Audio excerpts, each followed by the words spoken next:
Pero Jesucristo no se fiaba de ellos porque conocía a todos. Pero Jesús no se fiaba de ellos. ¿Por qué? Porque conocía a todos. Es una de las primeras cosas que tenemos que tener en cuenta, procurar como pastores el bien de otros. Jesús sabía que muchos le seguían por razones egoístas, personalistas, venían solo para recibir propias bendiciones, ¿no? Sus pecados ya sabían que habían sido perdonados, pero no deseaban ser vencedores, es decir, no alentaban a la lucha. Y yo me imagino cómo se sentía tantas veces nuestro amado Jesús defraudado. Debemos amar a los nuevos creyentes y ayudarles. Y eso es para todos. Eso se llama consolidar. Eso se llama consolidar. En otras iglesias se llama discipular. A mí me gustan las dos palabras, discipular, hacer discípulos, porque eso nos enseñó el Señor también. Y en eso estaremos agradando al Señor, quien es el pastor de pastores. ¿Cuántos saben que el Señor es el pastor de pastores? Amén.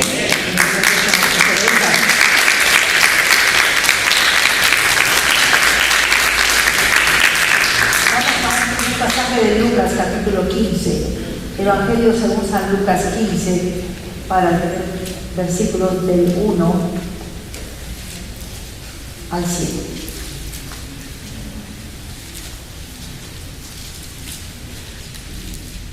Leemos así de la palabra de Dios, Lucas 15. Se acercaban a Jesús todos los publicanos y pecadores para oír. Y los fariseos y los escribas murmuraban diciendo: este a los pecadores recibe y con ellos come. Entonces él le refirió esta parábola diciendo: ¿qué hombre de vosotros, teniendo 100 ovejas, si pierde una de ellas, no deja las 99 en el desierto y va tras la que se perdió hasta encontrarla? Y cuando la encuentra, la pone sobre sus hombros gozoso. Y al llegar a casa, reúne a sus amigos y vecinos diciéndoles: gozaos conmigo, porque he encontrado mi oveja que se había perdido. Os digo que así habrá más gozo en el cielo por un pecador que se arrepiente que por 99 justos que no necesitan de arrepentimiento. Si bien es cierto que muchas veces hemos considerado este versículo para enfatizar la alegría que se produce en los cielos cuando una persona acepta a Cristo, y eso es verdad también, pero hay otro énfasis que tiene que ver con el pastorado, el cuidado de las ovejas. ¿En qué sentido las cuidamos? Porque tampoco nos vamos a estar metiendo en casas, pero sí hay un cuidado, ¿cierto? Entonces, hay algo que tenemos que hacer. Debemos amar a aquellas personas que todavía están en desconocimiento del Señor, todavía andan en oscuridad. Hay que hablarle del Señor. Esa también es una forma de servir al Señor, ¿no? Y consideren, no lo olviden, que una persona, un hermano, un cristiano que es ganador de almas, agrada a Dios, agrada mucho al Señor. Un segundo punto para considerar es que esa persona pasa las pruebas de Dios, pasa las pruebas de Dios.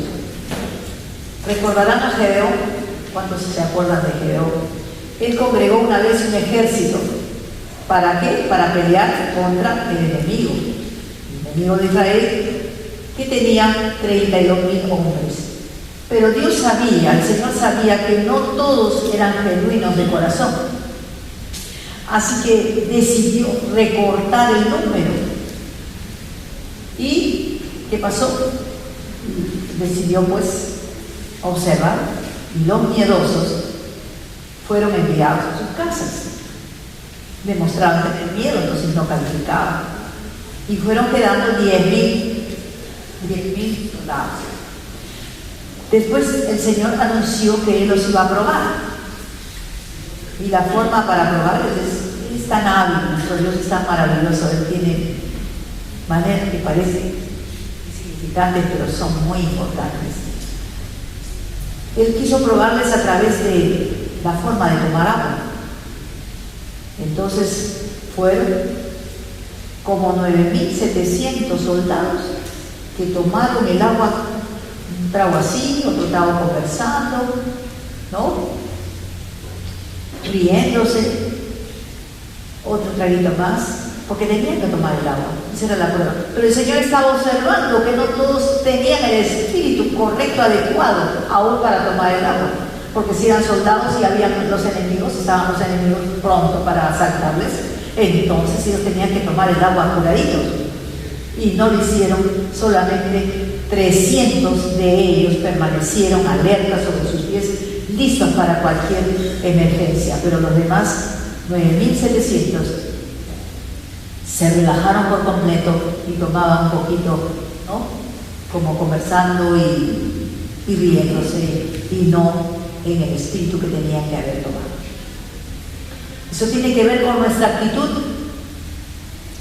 hacia muchas cosas que se nos presentan en este tiempo, unas cosas que tenemos que enfrentar, por ejemplo, actitudes hacia el dinero, hacia los placeres, hacia los honores, hacia las glorias terrenales y propias comodidades.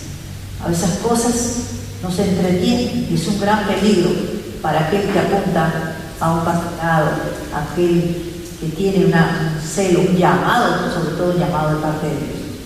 Tercer punto, no sea distraído por el mundo. Y esto es para todos, no seamos distraídos por el mundo. Lucas capítulo 21. Lucas capítulo 21, verso 34 dice: mirad también por vosotros mismos, que vuestros corazones no se carguen de glotonería y embriaguez y de los afanes de esta vida, y venga de repente sobre vosotros aquel día. Vean el juicio de Dios y cómo va a encontrarle, ¿no? Haciéndolo, claro, comer, pero con glotonería, embriaguez y los afanes de esta vida, preocupados, desesperados por los afanes de este mundo, porque hay gente que trabaja 8 horas, trabaja 12, 20 horas, no sé. Tenemos otra cita, 1 Corintios 7.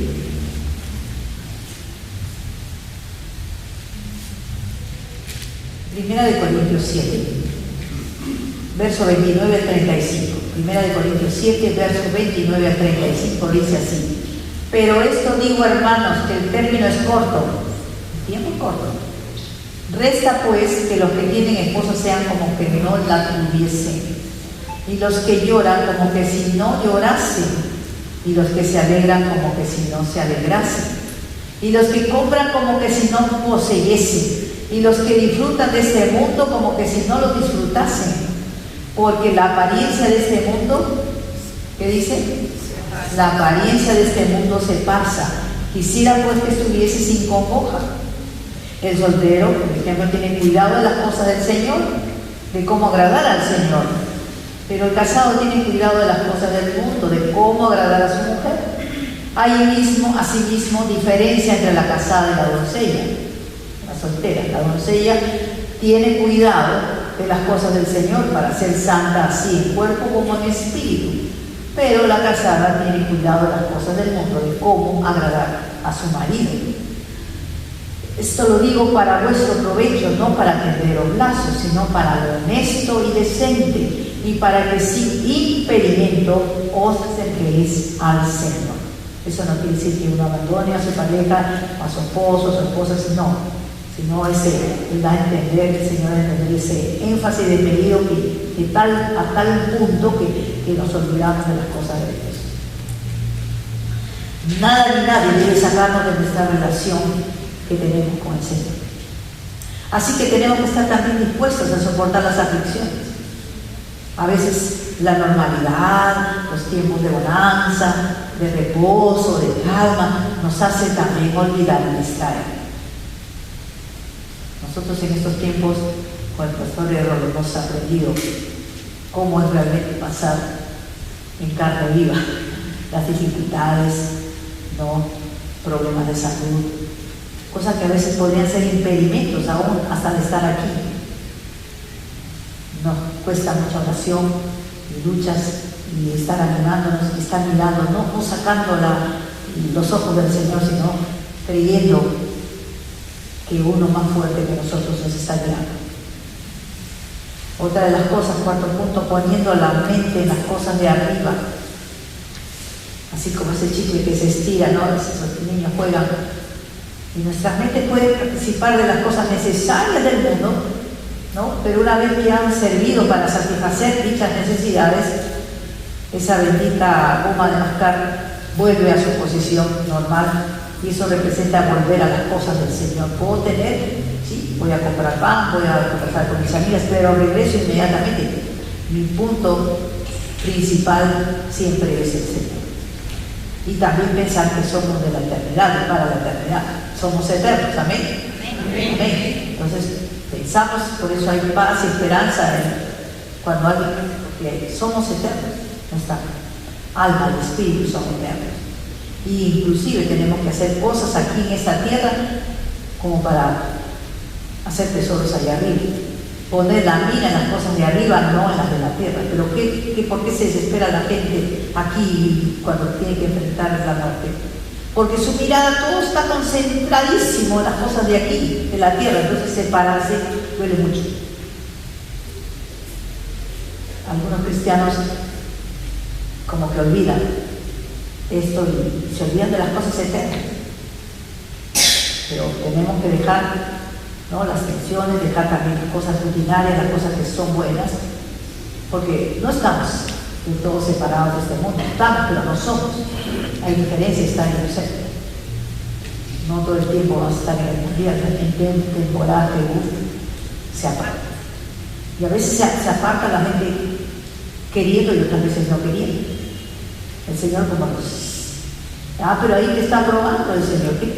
¿Cómo estás pasando? Que tienes un tiempo de soledad que no imaginábamos o tú no imaginabas que ibas a pasar esto y tienes que enfrentar ahora, y te queda solamente el Señor, mirar para arriba. Quinto, tenemos que ser diligentes. 2 Timoteo 2:4. Dice: ninguno que imita se enreda en los negocios de la vida a fin de agradar a aquel que lo tomó por soberano. Si bien es cierto que vamos a tener cosas que hacer, tenemos que desarrollar profesiones, actividades, que no todo el tiempo estamos en la iglesia ni al servicio de las ovejitas. Pero tenemos que centrarnos en el más importante. ¿Quién es más importante? Dios. Nuestro Señor. Busca primeramente el reino de Dios y las demás cosas te van a hacer añadir. Otro pasaje importante, 2 Timoteo 2:15. Procura con diligencia presentarte ante Dios aprobado, que no tiene de qué avergonzarse. Esto siempre me ha sustentado por muchos años. Procura con diligencia. ¿Qué cosa es diligencia? Es el tener un cuidado especial para ejecutar algo, un cuidado especial. También significa agilidad. No que voy a hacer las cosas a la loca y haciendo más con el guerrazo, no, eso no significa. Con prontitud, no posponiendo, no, eso todavía no, la célula no, todavía el otro año, no me compren los muebles. Eso no quiere el Señor. Tenemos que ser diligentes. Procura con diligencia entonces presentarte ante quién, ante Dios, aprobado, que no tiene de qué avergonzarse. Eso debe importar. Cuando tú te presentes, ¿estás seguro, segura, recontra segura que vas a estar aprobada? Todos queremos salir aprobados, ¿cierto? ¿O hay alguien que no quiere ser aprobado? Usted salía desaprobado en los estudios, ¿cómo se sentía? ¿Estaba feliz? ¿Hacía fiesta? No. Yo lloraba así, triste, porque estaban las buenas notas. Yo veo a Andrés también como hoy está apuntando y se esfuerza para lograr no cualquier nota. Una vez un familiar me dijo, no sé por qué tanto Andrés tantas horas su dentista nada menos. Y me lo dijo a mí, tanto, si mi hermana también estudió la misma carrera, la misma universidad, pero yo no vi a mi hermana así, porque él no tiene el horario no tiene el tiempo ni siquiera para verse los dientes. Entonces le dije, ¿sabes qué? Hay alumnos y alumnos. Tu hermana, pero Andrés estás buscando las mejores notas. No del bajo para la mitad, no, sino de la mitad para arriba. Y eso es otra cosa, y para eso tienen que esforzarse, y para eso pasan horas. Entonces el dentista se quedó, se le llenaron así los cachetes de rojo, y dijo así, sí, pasa la médico. Pero tenemos que ser cuidadosos. Mira cómo se expresaba Pablo con Timoteo. Timoteo era un joven y que él había visto que tenía condiciones para el ministerio. Y decía, doy gracias al que me fortaleció en Cristo Jesús nuestro Señor, porque me tuvo por fiel poniéndome en el ministerio. Me tuvo por fiel poniéndome en el ministerio. Lo pone el Señor porque es una persona fiel. Pablo estaba entre los llamados, escogidos y fieles, y deseaba que Timoteo también estuviera en ese grupo. Dios nunca se compromete a sí mismo con nadie antes de probar. Nunca. Él lo prueba, él lo observa y él decide. Sé diligente en conocer el estado de tus ovejas. Eso también va porque esta iglesia es una iglesia de servidores, amén. Todos nos preocupamos y servimos al Señor. Tenemos que ser diligentes en conocer el estado de tus ovejas. Hay personas que Dios va a poner a tu cuidado, va a poner cerca a esas que son ovejas del Señor, pero de alguna manera también es nuestra responsabilidad por eso conocer el estado de tus ovejas. Mira con cuidado por tus hermanos. Dios te las ha asignado, pues hay que cuidarlas. Hubo gente de la cual Dios nunca se agradó, como esos 600,000 soldados israelitas que sobrevivían, recuerdan, en el cruce del Mar Rojo. ¿Por qué? ¿Por qué no se agradó con él? Por su incredulidad. ¿Y qué pasó? Esta gente que hablaba, que renegaba y se quejaba todo el tiempo, perecieron en el desierto sin ver la tierra prometida. Y al líder, por contestar un poco fuerte o reaccionar un poco fuerte, temperamentalmente fuerte, solamente cuando el Señor le dice, habla la piedra, pero él volvió la piedra por ese detalle. Imagínese semejante líder que le haga eso al Señor. ¿Qué tal él sigue? Te salvas, estarás conmigo en el cielo, pero no verás la tierra prometida. Y tenemos un ejemplo más reciente, vamos a decir, comparado con Moisés, Jesucristo. Jesucristo es nuestro ejemplo en todo, hermanos míos. Los primeros 30 años de su vida, en 2 lugares. ¿Cuáles eran? Su hogar, su casita y su taller. Que yo presumo, porque yo presumo por ahí que allí en esa misma casita estaba el taller. Él fue fiel en lo que hizo. Nosotros igual nos desarrollamos, ¿no? En 2 lugares, en nuestra casa, en nuestro trabajo. Ahí donde Dios más nos prueba, hermanos. En la casa, en el trabajo. Ahí nos prueba. ¿Cómo era el hogar de Jesús? Tenía el rey de reyes, el señor de señores. ¿Cómo era? ¿El palacio era su casa? El hogar de Jesús fue pobre, hermanos. José y María eran tan pobres que ni siquiera tenían para comprar un cordero para ofrecerlos en las fiestas judías, sino que apenas conseguían unas tortollitas, unas palomitas, y las más baratas. Pero el Señor dice, por amor a nosotros, Él, Jesús, nuestro amado Jesús, se hizo pobre. ¿Para qué? Para que en su pobreza nosotros fuéramos enriquecidos. Oiga, fuéramos enriquecidos, ¿no se emociona usted? Entonces, debe saltar decir gracias, mi Señor, aleluya, gloria a Dios, que tú en tu pobreza te hiciste pobre para que nosotros fuéramos enriquecidos. Gloria a Dios, hermanos. Están con mucho frío, ¿no? Parece que no han tomado desayuno.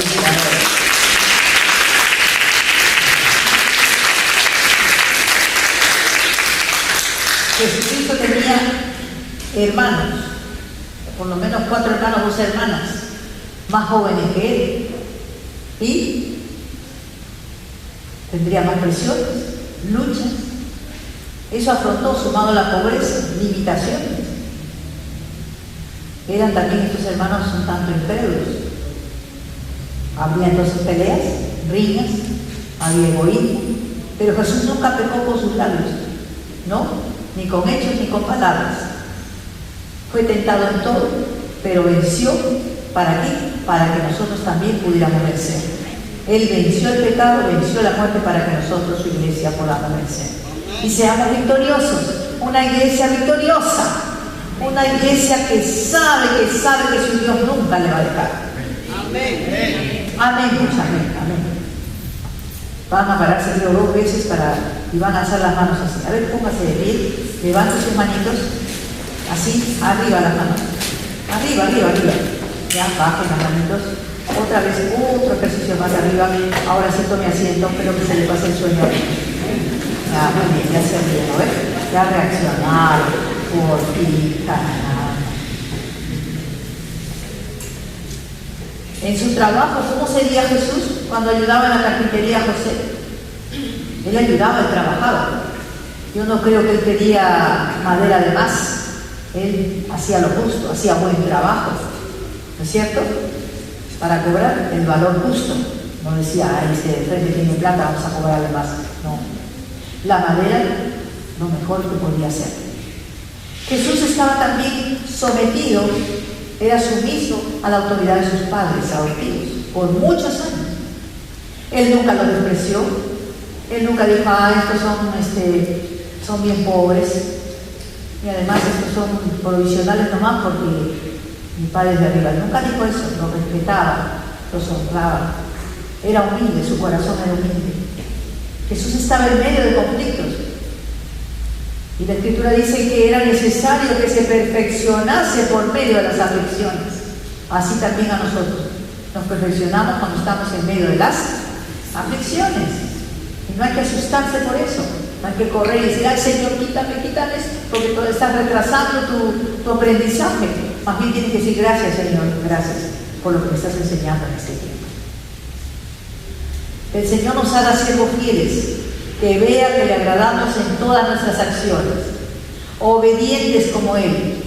Haya pues en vosotros este sentir que hubo también en Cristo Jesús, haciéndose obediente hasta la muerte y muerte de cruz. Después que el Señor es obediente, llega hasta la cruz, ahí su Padre le exalta.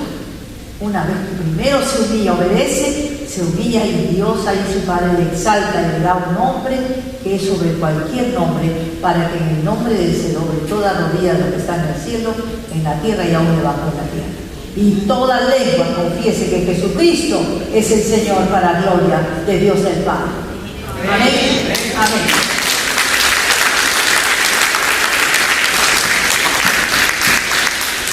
Así que de alguna manera todos somos líderes, tenemos que apacentar, cuidar la ley de Dios que está en vosotros, cuidando de ella, no por fuerza, sino voluntariamente.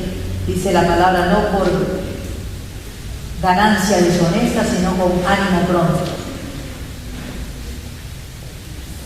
Hay gente que a veces aspira al pastorado, están utilizando, como han fracasado en otras profesiones o trabajos, a ver cuánto hay, cuánto ganan. Y esos son asalariados. De esos gente no estamos pensando, de esas personas no estamos ni siquiera mirando. Dice, siendo ejemplos de la grey, siempre siendo ¿qué? Ejemplos de la grey. Y cuando aparezca el príncipe de los pastores, vosotros recibiréis la corona incorruptible de gloria. Cuando uno es fiel y obediente, entonces recibe la corona incorruptible de gloria. Una corona que no se va a oxidar, no se va a romper, ahí siempre. Mas el Dios de toda gracia, que nos llamó de su gloria eterna en Cristo Jesús, después que hayáis padecido un poco de tiempo, Él mismo perfeccione, afirme, fortalezca y establezca. A Él sea la gloria y el imperio por los siglos de los siglos. Amén.